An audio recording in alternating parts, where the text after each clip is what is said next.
Hey, hey, good morning. God's blessings to you. We are continuing in John 10. And last week we began the chapter, and that was with the mysterious saying, kind of a parable, and we broke that down. Jesus is talking about the temple, and so that's the court, if you will, or the sheepfold, as it's often translated, and one climbs because you have to climb to get up to the holy place. And you've got thieves, you've got robbers. Those are there who make an illegitimate sacrifice. But the true good shepherd is the one who comes to make a legitimate sacrifice, the one who comes to fulfill the law. Now, to remove any doubt that Jesus is describing himself as the good shepherd, now we have these verses today. These are probably some of the most well-known verses in the Gospel of John, maybe perhaps the entire Bible. We all know the picture of Jesus as the Good Shepherd, and rightly so, extremely comforting. He picks us up in his arms and, of course, carries us to green pasture. It's wonderful, a great comforting image. Let's dive into these words now even further then. So starting in verse 7, so Jesus again said to them, "Truly, truly." And remember, it's amen, amen. And these words are always building on what just came before it. And this is how John works oftentimes. You could say it's kind of circular.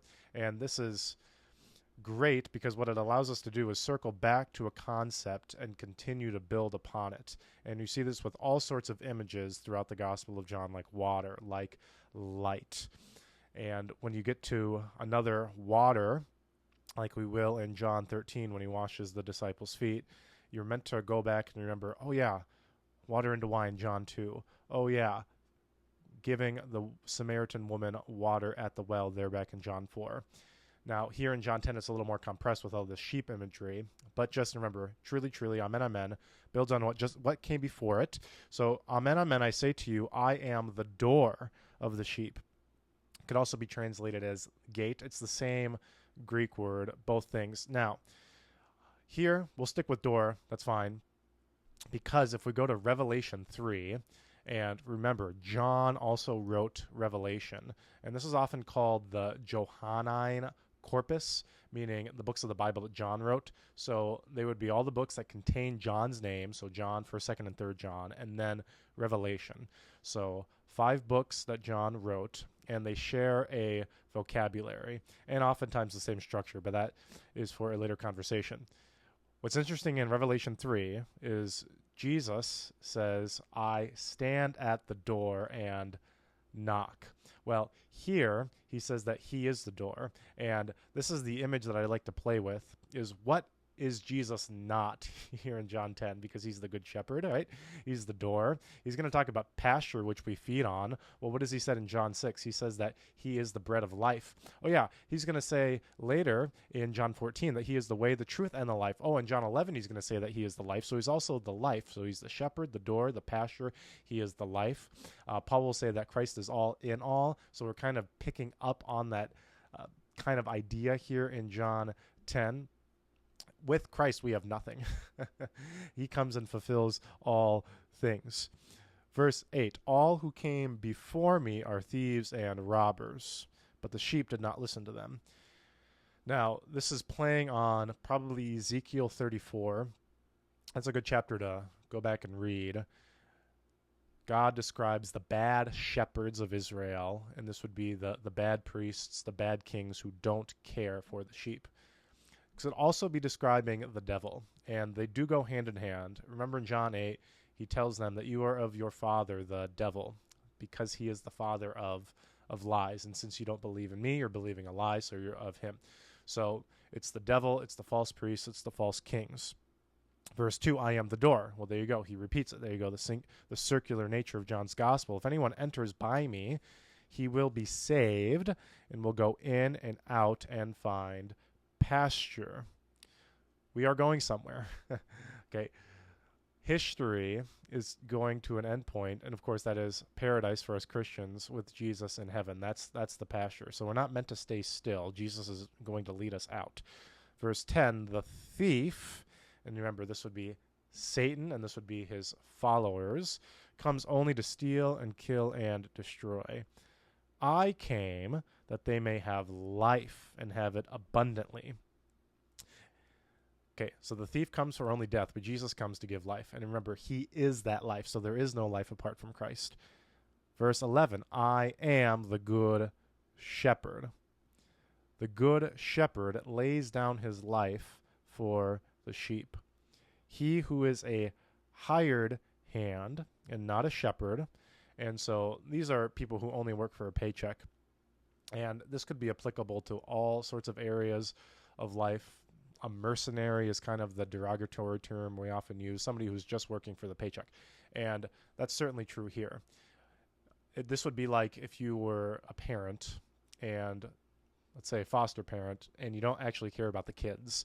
You're only doing it for that supplemental income. It's not a good thing, is it? What we need is foster parents who actually care for the children. So this isn't who Jesus is calling out here. This would be like pastors who are only doing the job for the paycheck. That's not a good thing, okay? It's certainly not. It's not applicable, though, to pastors who actually do care about the sheep. And when I read this, I have to ask myself, okay, am I just a hired hand? Or am I the under shepherd of the true good shepherd? Because that's what being a pastor means. It's a shepherding term. And so I pray that I would not be just a hired hand who doesn't care about the sheep. But you could apply this to everything in your life. Whatever job you have, don't just be a hired hand. Actually care about the people that you're serving.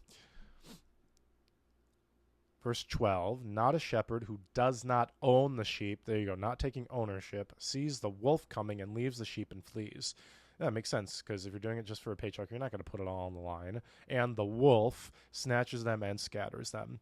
This is a picture of the devil, and Jesus will later say, you strike the shepherd, and the sheep, of course, will scatter.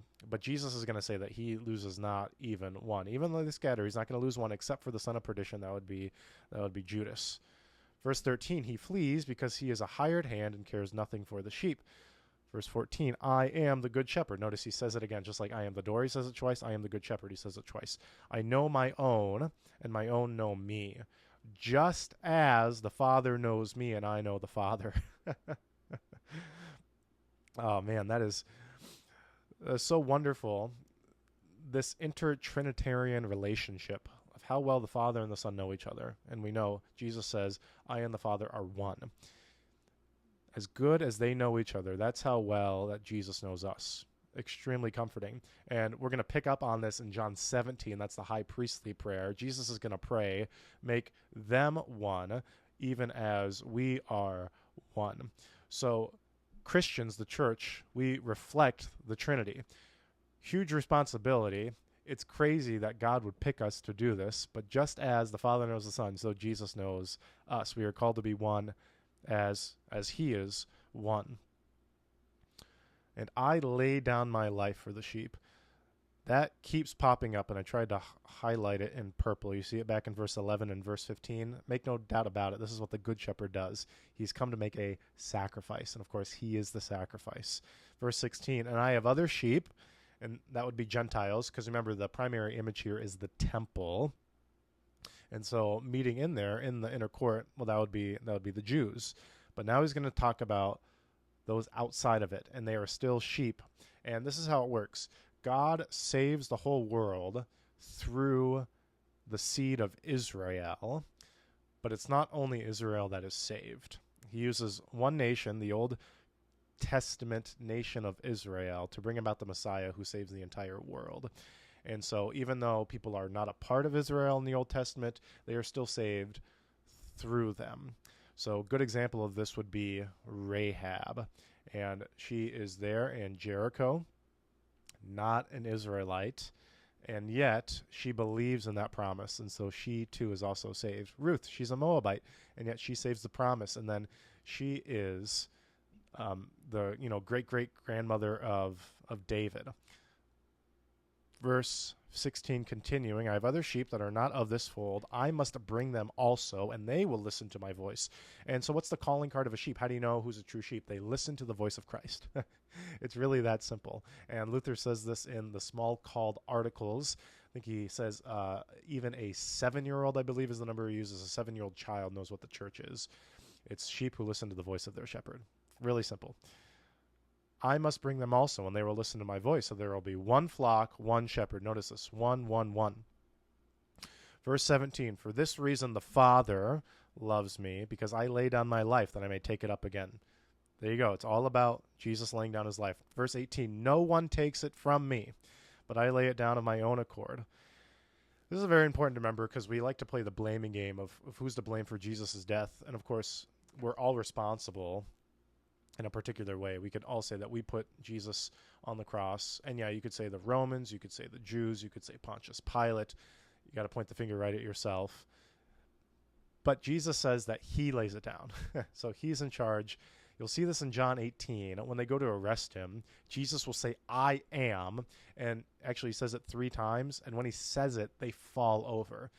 Even though they're coming to arrest him and kill him, it's actually Jesus who is in charge the whole time. I have authority to lay it down, and I have authority to take it up again. This charge I've received from my Father. So notice the word Father keeps popping up here throughout this section. This is the Father's mission to the Son, to go lay down his life for the sheep. And so he's going to do it. Nobody's going to take his life from him, but Jesus was determined to do this to save us. All right, there you go. There is part of John 10. We will continue with it next week, and I believe we'll get into talking about Hanukkah then. But until then, hey, God's blessings to you, and see you soon. Thanks.